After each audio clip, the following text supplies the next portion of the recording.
鎌倉インターナショナル FC 鎌倉インテルの代表をしております、よも健太郎です。よろしくお願いします。クラブを始めて8年目になりますが、もともとはですねコンサルティング会社に働いており、日本にもいましたし中国でも働いてたりしましたが、30歳になる時にですね、ワールドカップ32カ国出場する32カ国を巡る世界一周旅行というのをやってまして、その後日本に帰国をして人材育成研修の会社を経営しながら、私個人としては家族と共にですねシンガポールに普段は住んでおります。小学校の時にゴールキーパーをやってまして、少年団でサッカーをしてました。少年野球もやっていて、中学からですね野球をやるかサッカーをやるかって悩んで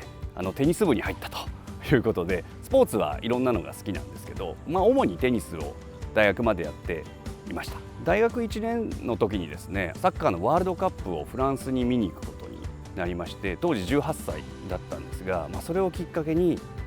サッカーってすごいなとか、めちゃくちゃパワーがあるなとか、自分自身が海外世界に飛び出していくイコールサッカーみたいなものが僕の中に降ってきてですね、先ほどの世界一周旅行の話もありますし、なんかその魅力に取りつかれたみたいなのが原体験としてあります。世界一周の旅が経緯ではあるんですけど、サッカーボールを持っているだけ、本当に蹴らなくても世界中にサッカー好きな人がいて、その人たちとすぐ仲間になれるんですよね。その中で、実際にビジネスが起こっていったり、人の教育が起きたりとか、人が育っていったりとか、国際交流が生まれたりとか、そこがむちゃくちゃいいなというか、これを実現したいなという思いがあって、初めはですねその J リーグのクラブがアジア展開をするとか世界展開をするところの、お手伝いをしようと思って始めてたんですけど、やればやるほどこれ自分がやったらいいんじゃないかと思うようになって、じゃあ自分がやるんだったらどんなサッカークラブなんだろうと、インターナショナルなクラブがいいんじゃないか、だったらもうそんな名前がついたクラブを始めちゃうのがいいんじゃないかと。飲み屋で話して飲み会トークみたいなところからのスタートで、初めは冗談みたいなところからのスタートだったんですけど、一個ずつやっていったら、今に至るというところですね。これを話すとめちゃくちゃ長いんですけど、本当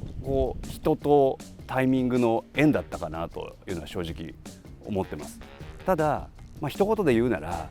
国際性可能性がある都市の中でまだ J リーグクラブがない、そんなポテンシャルがあるところってどこなんだろうと。僕自身は横浜市の出身なので、お隣だったっていうのもあるかもしれませんし、当然鎌倉市来たこともあるので、自分にとって身近な存在だったっていうのがあると思います。初めはスマートフォンでGoogle マップ地図を見ながら、これサッカー場できるとこってないかなみたいな、そんなところから、いわゆるリモートで勝手に想像してたんですけど、ここにあったらいいなというのが、深沢に大きな空き地っぽいものが Google マップにあると。これを見に行こうということで、モノレールに乗って湘南深沢の駅に降りて、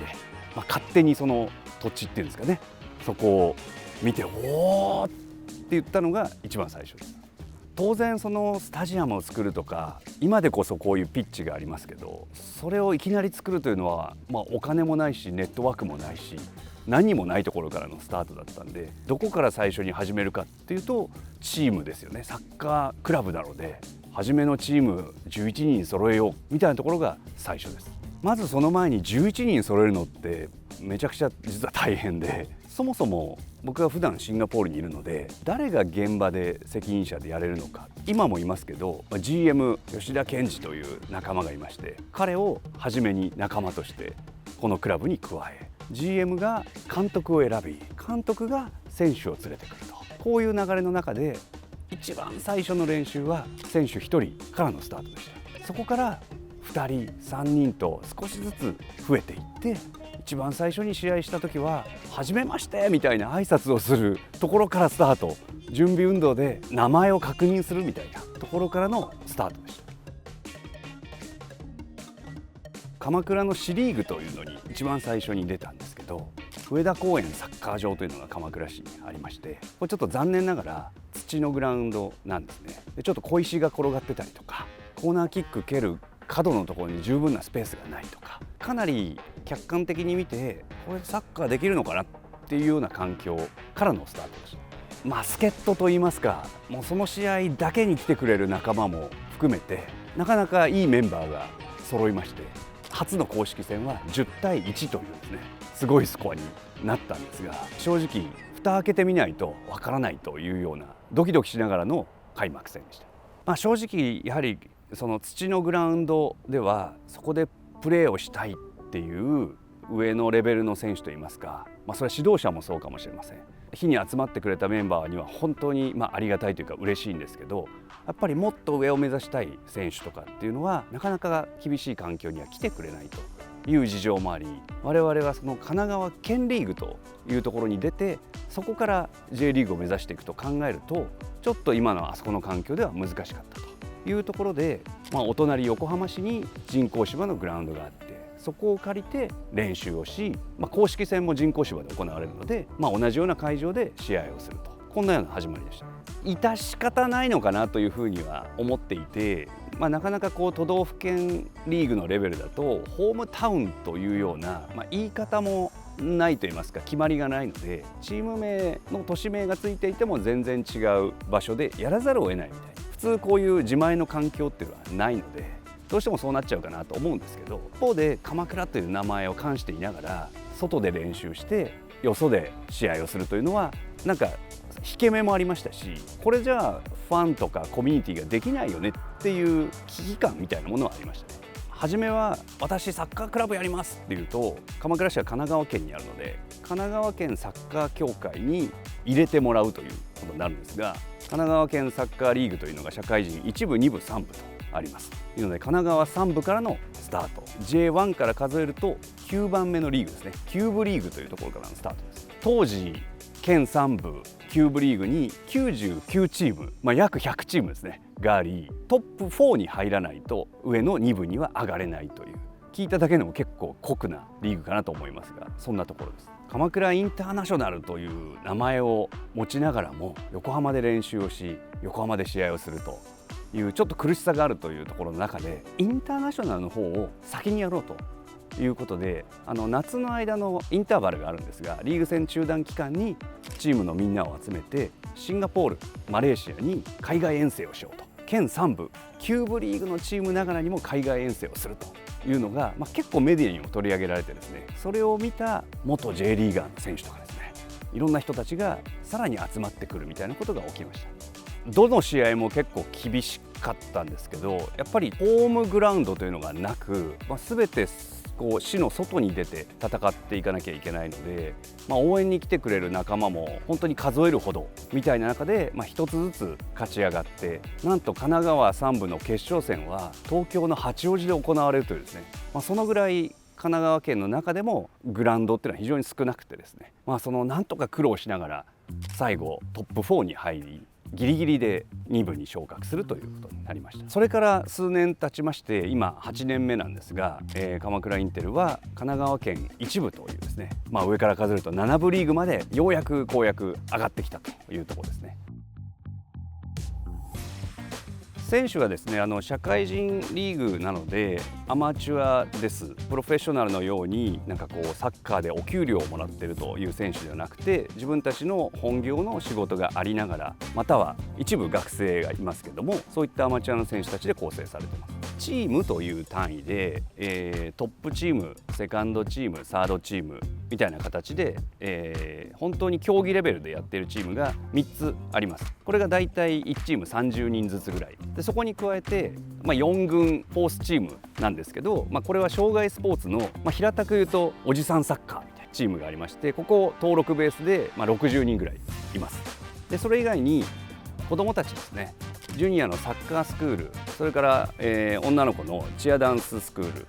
こちらを全部入れると大体400人弱。そこに、今年から2025年からジュニアユースという中1のチームができまして、これもコーチングスタッフ入れて30人ぐらい、これ全部足すと大体この白いユニフォームを着ている選手と呼ぶメンバーで500人ぐらいいます。でそこにスタッフがいてというところで、スタッフもフルタイムで大体10から15名ぐらい、パートタイムのスタッフ入れると30人ぐらいいる、こんなような体制になっています。シンガポールでプロサッカー選手をやって引退した選手が日本に帰ってきて我々のサッカークラブに加入したりとか、あとはですね、選手をやっていながらも街の人たちと触れる機会が非常に多くてですね、スポーツで街づくりをしようということで鎌倉市の市議会議員になったという選手もいます。すごく素直に考えて、鎌倉のチームなんだから鎌倉にグラウンドがないとダメだよねと、僕たちのホームスタジアムを自分たちで作ろうよと、鎌倉の地に作ろうじゃないかという、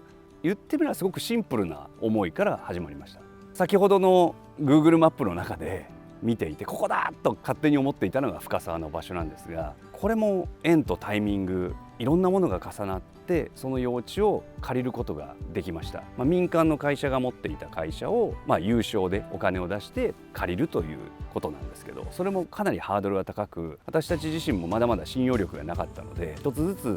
対話をしながら信頼していただいてお金も集めてようやく借りることができて、そこからが始まりです。深沢という地域はこれから新たに開発をされ、少し離れたところに東海道線の新駅ができる予定で、それもあって広大な開発用地が十何年なのかな、長きにわたって空いていた空き地があります。今後開発されるよという中で、直近の3年間は何も動かないからそこを貸してもいいよというお話があって、期間限定ということは分かっていたんですけど、まずそこから何かのろしを上げようじゃないかということで始まりました。そこは結構苦難の連続だったところの一つなんですけど、平たく言うとスポンサーさん、支援者さんによってお金を集めて計画をしてたんですが、何分グラウンドなんて作ったことないし、建設なんてやったことがないし、当初の見積もりが結構甘くてですね、3000万円足らなかったんですね。もうどうしようと進んじゃってるし、なんとかせにはならんということで、もう自分たちの力だけでは無理だということで、皆さんに、多くの人たちに仲間になって資金提供してもらおうということでクラウドファンディングやって、結果的には3000万プラス集まって、建設費用を賄うことができました。そこが知恵の絞りどころでして、努力をしたりとか知恵を絞るだとか必死に考えるとかっていうのは、ある種原価がかかりませんから、そこにフォーカスをしてって考えた結果ですね、この人工芝のピッチだいたい6500平米ぐらいあるんですが、これをですね6500個に区分けして、1メーター ×1 メーターの1メーター四方のピッチ1平米オーナーという制度にしてですね、あなたもこのスタジアムのオーナーになりませんかと、一口オーナー1平米オーナーになりませんかということで、その区画を3万円で販売したんですね。これが結構ヒットしまして、結果的に多くの個人であったり、それを見た会社の方、社長さんが支援してくれたりということで、トータル3000万集まりました。クラウドファンディングで支援してくださった方も含めて、建設業者だったり設計だったり、いろんな仲間の人が手伝ってくれて、トータルもう優に1000人は超えるような人たちが建設に関わりました。鎌倉みんなのスタジアムという私たちのプロジェクト名になっていて、本当にみんなで使えるものにしたかったので、サッカーの試合をやるのはもちろんのこと、他の競技であったりお祭りであったり、いろんな形でグラウンドスタジアムを使えると、こういうコンセプトでやってました。正直始まるまでは想像がつきにくいかなと思ったんですね。その芝生のグラウンドでサッカーをしたことがある人っていうのがほとんどいない状態だったので、とにかくまず見てもらうこと、触れてもらうこと、参加してもらうことを意識しました。僕たちサッカークラブとしては応援してくださいって思いはあるんですけど、それだけではなかなか来てくれないと思うので、お祭りをして例えば子どもたちが主役になったり、ダンスとかパフォーマンスする人が主役になったり、彼らが主役になるような形にして、なんなら私たちが応援しようという取り組みをしたことによって、あなたでとか私ではなく、私たちっていうみんなでという形が自然とできてきたかなと思います。やっぱり選手は応援されるって嬉しいと思うんですよね。なのでこれはどのカテゴリーもそうかもしれません。やはり応援してくれる仲間、ファンがいることによってチームのパフォーマンスっていうのは上がってきますし、そういった環境でプレーしたい選手っていうのが外からも内をめがけてやってくるっていうことも起きました。トップチームのリーグ戦、公式戦ですとだいたい400人前後かなというところですが、例えばお祭りをやりますというと1日で5000人とかそのぐらいの規模感になりますし、大きなビール祭りみたいなものをやるとこれ2日間で2万人とか3万人とかそういう方々が来場するみんなのスタジアムになりました。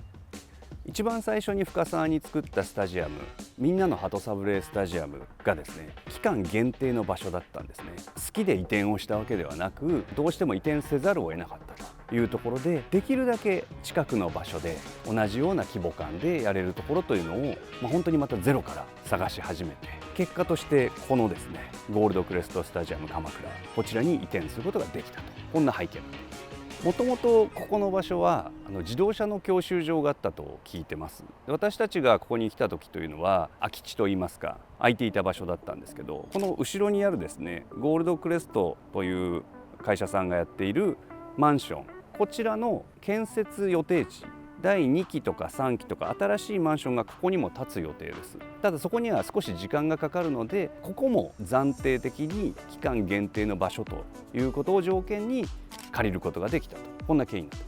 ます。土地を見つけるのがまず一番重要だったわけですけど、じゃあ見つかったとで、お金がかかるんですね。以前よりも物価高騰がありますし、人件費も上がってますし、トータルでこれ 2.5 億かかってます。このお金をどうやって集めるのかというところ、今まで前のスタジアムを運営してた中で貯めてきたもの、新たにスポンサーさんからいただいたものに加えて、今度は1億円足らなくなったんですね。笑ってますけど1億円足らないって結構事件でして、じゃあ1億円クラファンをやろうと、キャッチーじゃないかということで、僕の中ではいけんじゃないかなという、根拠のない自信はあったんですけど、結果としてこれも目標は掲げてみるもんだなと思いますけど、1億円クラファンというのを達成してめでたくこちらを建設するということになりました。定期的に地域の方をお招きするようなイベントをやってます。オープニングの時もそうですし、夏祭りなんかをやったりとか、このピッチ1平米オーナーもそうですし、クラファンに支援してくださった方もそうですし、スポンサーの方だったり地域にお住まいの方だったり、こちらのエリアの議員さんにも来ていただいて、例えばですけど、浅尾慶一郎環境大臣にもお越しいただいたりとか、本当に様々いろんな方々に来ていただいているイベントをよくやってます。特徴的なのは防災のイベント、災害が起きた時にどれだけ被害を少なくできるのかという、または防ぐのかと、もしも鎌倉でこんな災害が起きたらというので、もしかまという防災イベントがあるんですが、そんなイベントにもここを使ってもらいました。ここゴールドクレストスタジアム鎌倉も期間限定です。2027年のどこかしらまでにはこちらの新しい建設が始まりますので、そのタイミングで私たちもまた引っ越しをしなきゃいけないという事情があります。ご覧の通りマンションに囲まれている住宅地のど真ん中にあるスタジアムですので、ゼロにできるっていうのは難しいんですけど、できるだけご迷惑をおかけしないように、例えば音の問題ですとか照明の光の問題ですとか、あとは渋滞を引き起こしてしまうとか、そういうようなことを極力ゼロにできるようにという努力をしています。実は今朝も高齢者の方々にこちらに来ていただいて健康体操教室をやってたりするんですが、あとは地域の保育園だとか幼稚園だとか小さな子どもたちに、特に午前中の時間こちらを使っていただいたりっていうような、そのあたりで地域の方々と一緒に楽しんでもらえるような施設にしてます。クラブのスローガンで掲げているクラブウィズアウトボーダーズというものがあります。これは境界なく国籍だとか性別だとかいろんなことはもう関係ないクラブなんだという中で、私たち日本人だけじゃなく多くの観光客だったり外国人の方々、そういう人たちとこのスポーツサッカーを通じて交わっていこうというふうに思ってまして、鎌倉に観光に来た方に、こちらのスタジアムまでサッカー見に行こうよというお声掛けをしたりという活動もしてます。普段私たちが生活の中で外国人と日々触れ合うっていうのはそんなに多くないかもしれないんですが、意外と身近に外国人コミュニティってありまして、例えばですけどお隣町横須賀の米軍基地にいるアメリカ人家族コミュニティとの触れ合いもありまして、彼らにこちらに来てもらうこともあれば、私たちが米軍基地の中に行って親善試合をするようなそんなこともあります。2027年のどこかでは引っ越さなきゃいけないという事情もあるので、またかって話なんですが、次こそは恒久的永久的ないしは長期にわたってグラウンドが作れるような土地を鎌倉市内で探しています。もちろんお金も必要なんですが、そこはなんとかなるんじゃないかなという気はしていて、これも根拠ないんですけど、まずは土地、ここの情報を探してます。ちょっとかっこよく言うと夢と希望なんじゃないかなと思っていて、なかなか世の中にポジティブなニュースがあんまりないなって思ってまして、特にこのローカル鎌倉という場所で新しいことを何か始めようというのってそんなに多くないんじゃないかなと思ってます。そこに皆さんの期待値がある気がしていて、全く新しい今までにないものをみんなで作っていこうよと、いろんな人を巻き込んで作っていこうよというところに面白みがあって、かつ、この8年間いろいろやってきたよねっていう中の信頼感もあるんじゃないかなと思って、あいつらならやってくれるんじゃないか、私もちょっと加わってみようかなっていう一人ずつの何ていうんですかね、ムーブメントといいますか、そんなものがパワーとして集まってきているように感じてます。実際にこのグラウンドに来てもらうっていうことが、一番関わりの太さという意味であると思うんですが、じゃあこれ地方の人来れないよねとか、海外にいるんだけど関わりたいよねというような人も実際いて、今ではもうインターネットの力、昨今ではブロックチェーンとか Web3 なんて言われたりしますけど、そういったものを駆使して私たちとの関係性を作っていってます。リアルだけじゃなくてバーチャルな世界でも私たちとの関係ができているというのが現状です。ブロックチェーン上に仮想通貨、暗号資産とはちょっと違うんですが、ファンの印であったり株式みたいなもののちょっと中間みたいなものでトークンというものがあるんですけど、このトークンを購入していただいて、このトークンの価格が上がったり下がったりするというような手法を通じて私たちが資金を調達すると。でさらにはそれによってこのファンエンゲージメントなんて言ったりしますが、私たちクラブと支援者の方々が太くつながっていくなんてことが生まれてきています。ピッチスタジアムの芝生1平米オーナーというのを当初始めていましたが、これをさらにアップデートしまして、スタジアム NFT という1平米をデジタル化してブロックチェーンに刻みます。で、あなたの1平米がなんとなくここのどこかではなくて、具体的にここの1平米なんですというようなことを指定することにしました。で、実際にこの1平米からゴールが決まりますという実際の試合でゴールが決まると、ここの1平米の所有者に、例えばプレゼントがもらえますよと、こんなようなゲーム性がある取り組みをすることによって、実際に試合に来ない人も私が所有している1平米で今日どんなイベント、どんなゴールが起きたのかなとか、アシストがあったのかなとか、そんなのが試合結果とともに気になる。この気になるというのが結構重要なんじゃないかなと思っていて、そんな取り組みを始めたところです。この NFT の取り組みもそうなんですけど、クラブとしては常に新しいことにチャレンジをしていきたいと思ってます。で、私たちがチャレンジすることによってファンの人たち、スタッフもそうかもしれません、関わる全ての人たちが常にアップデート、新しいものを取り込んでいこうよとか、そこに挑戦していこうよと、こういうマインドセットをみんなで持てたら世の中面白くなるじゃないですかと。それを先頭を切って私でありクラブが走っていく、そんな世界観を作りたいと思います。意外というとあれなんですけど、私たちも若い人じゃないと新しい技術とかについてこれないかなと思ってたんですが、実際には70代のファンの人たちもスマホをいじって NFT を持ってくれてたりするぐらいで、あまり年齢、実年齢って関係ないのかなと思ってて、老若男女いろんな人たちがそこに関わってくれてます。ひょっとしたらそこは精神年齢みたいな話で、もう新しいのはもう無理だではなくて、貪欲に自分自身をアップデートしていこうと思っている人が僕たちの周りには多いような気がします。自分たちが学んだことを還元できればいいなという思いで、私自身ももともとブロックチェーンってほとんど知らなかったんですが、一個ずつ勉強していくと、そういうことかと思ってですね、これを特にコロナ禍だったんですが、オンラインで研修といいますか、この知識をセミナーとして、販売をしてみたんですね。そしたらこれを買ってくださる、受講してみたいという個人が現れ、会社さんが現れ、一つの事業になりました。ですのでクラブの新しい収益モデルとしてそういった新しい技術、今ですと AI もそうなんですが、これの研修セミナーなんかを事業化してます。もともとは自分たちのために何とかして新しいことをしてでも成功させなきゃいけない、お金を集めなきゃいけない、そんなところからスタートしたんですが、やってみたらその取り組みがその外部の方々から評価をいただきまして、例えばスポーツ庁がやっている、コンテストに、入賞させていただいたりとか、あとは民間ですね、トヨタモビリティ基金というのがあるんですが、そういった民間のプロジェクトに私たちがビジネスコンテストとして応募して、それが採択をされたりとか、最近ですと、ソイップの、新しいビジネス創造をスポーツクラブとしてやるというところにも採択をされたりとか、いろんな新しい取り組みが評価されてきてるなというのは感じていま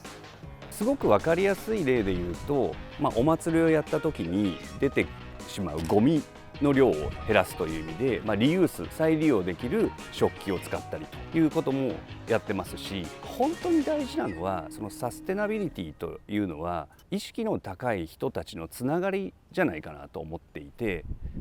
ソーシャルサステナビリティなんて言ったりしますけど、環境そのものプラスそ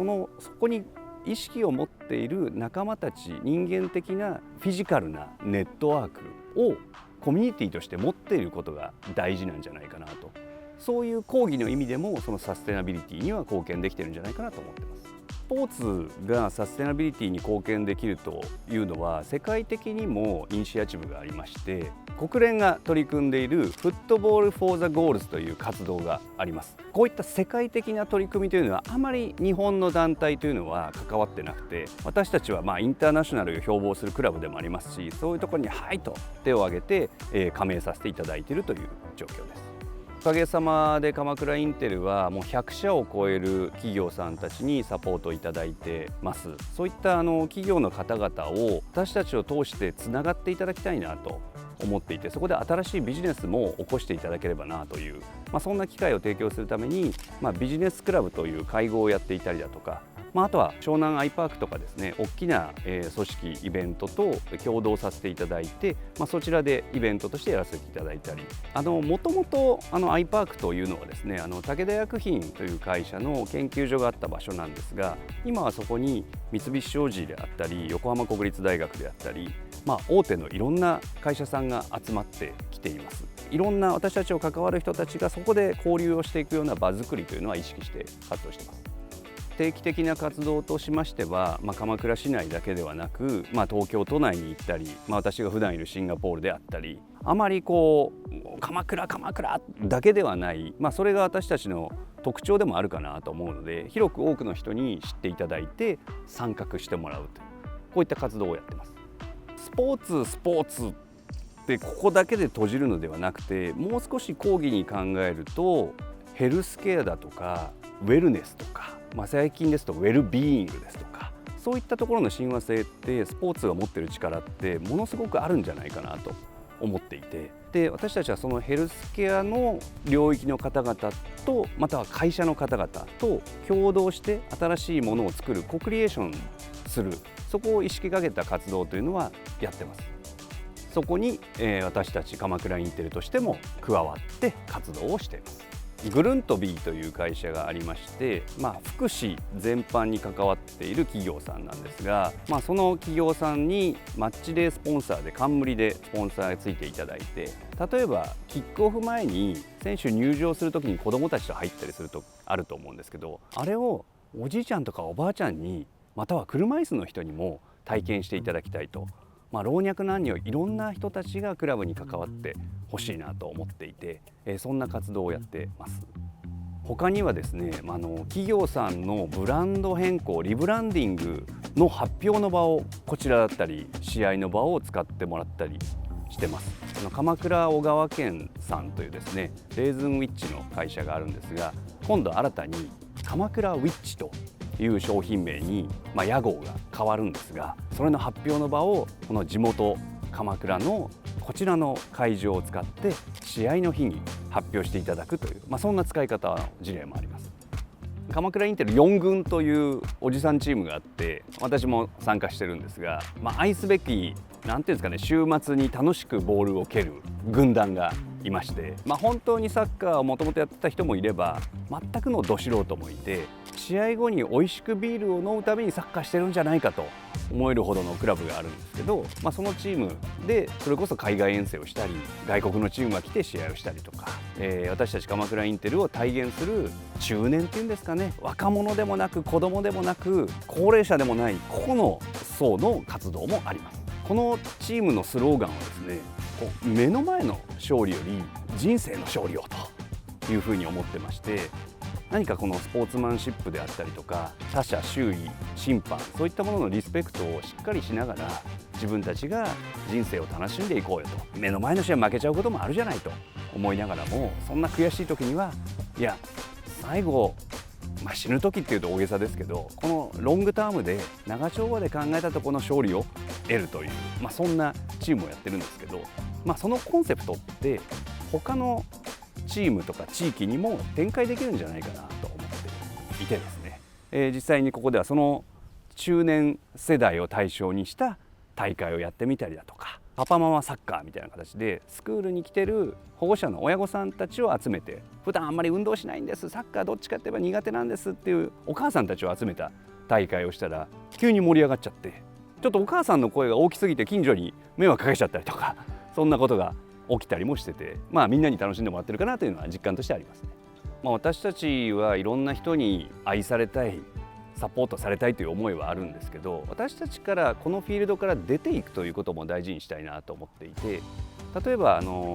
鎌倉の小学生鎌倉っ子という活動がありますけど、そういったところに私たちが出ていってスポーツ指導の支援をしたりですとか、チアダンススクールがあるんですが、そこの私たちの女の子たちが実際にパフォーマンスを披露するので、地域のお祭りであったり施設だったり、そういったところに出張っていって私たちの活動をみんなに見てもらう、こういった自分たちから出ていくような活動もしています。いろんな方々と出会うと、例えば高齢者の方とか、何かヘルプが必要な、引っ越しで家具を動かしたいんだけどとか、ちょっと排水口が詰まっちゃってとか、ちょっと蛇口のここを直してほしいとか、こういうお困りごとの声をいただくので、そうかと、これはなんか事業にできるかもしれないということで、新たに便利屋サービスというのを始めまして、そういった形でも地域貢献ができるんじゃないかなということで、やっております。単純に支援してくださいっていうのって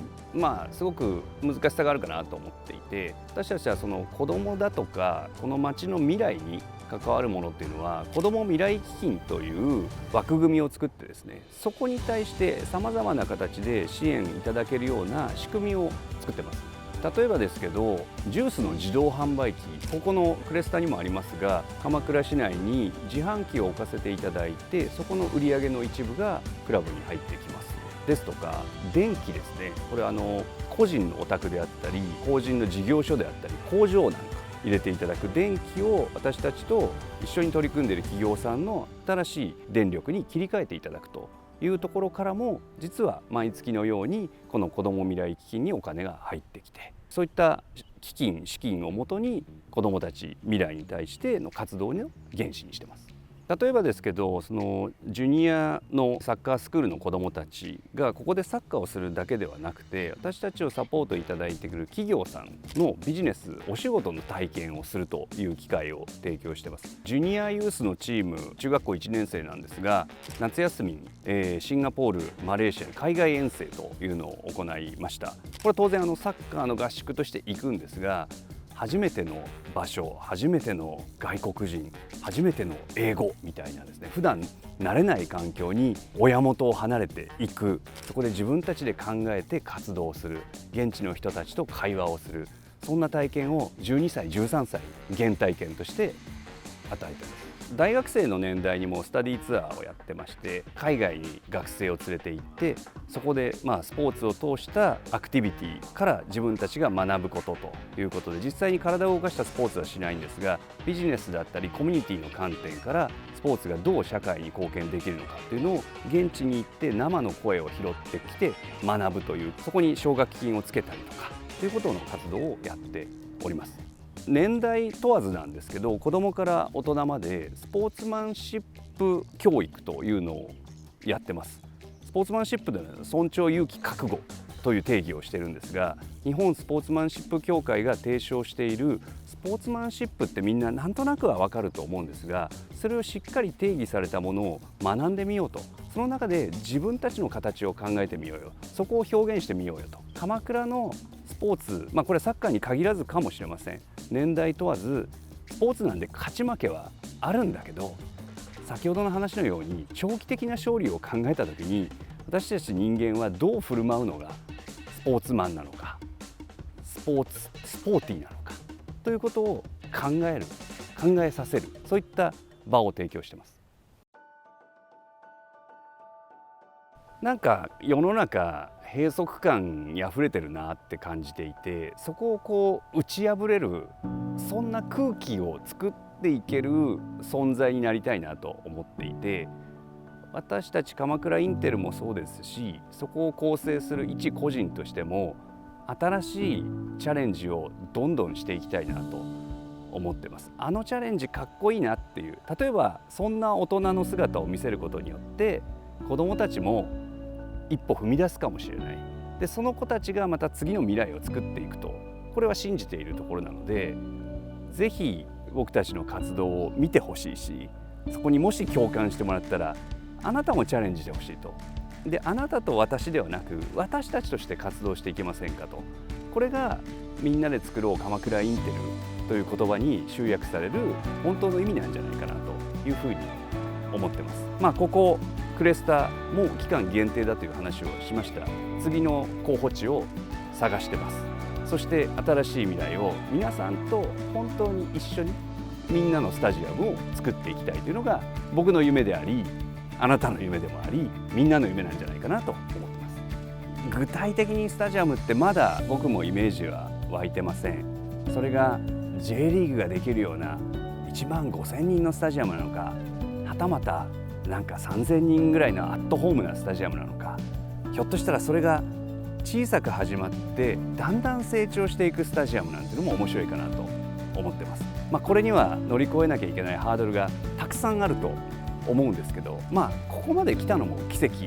ですし、乗り越えられないハードルってないんじゃないかなと思ってますので、これも僕一人が乗り越えるのでなく、スタッフ、選手たちみんなと一緒に乗り越えたいと思ってますし、鎌倉インテルに関わるみんなで協力すれば乗り越えられるんじゃないかな、これを実現したいなと思います。